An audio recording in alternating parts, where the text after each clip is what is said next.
চাঁদপুরে জাতীয় ভোক্তা অধিকার সংরক্ষণ অধিদপ্তরের অভিযানে ৫টি প্রতিষ্ঠানকে মোট ৩৩,০০০ টাকা জরিমানা করা হয়েছে।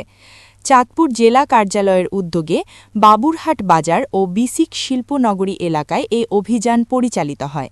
ভোক্তা অধিকার সংরক্ষণ আইন ২০০৯ অনুযায়ী বিভিন্ন অনিয়মের দায়ে প্রশাসনিক ব্যবস্থা গ্রহণ করা হয়।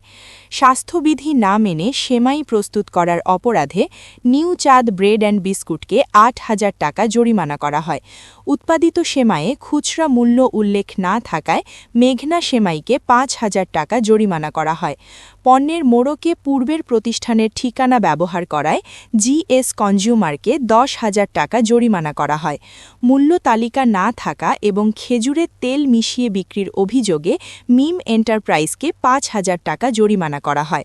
এছাড়া বিভিন্ন বিদেশি ব্র্যান্ডের প্যাকেটে খেজুর প্যাকেটজাত করার দায়ে সুব্রত বাণিজ্যালয়কে ৫,০০০ টাকা জরিমানা করা হয়।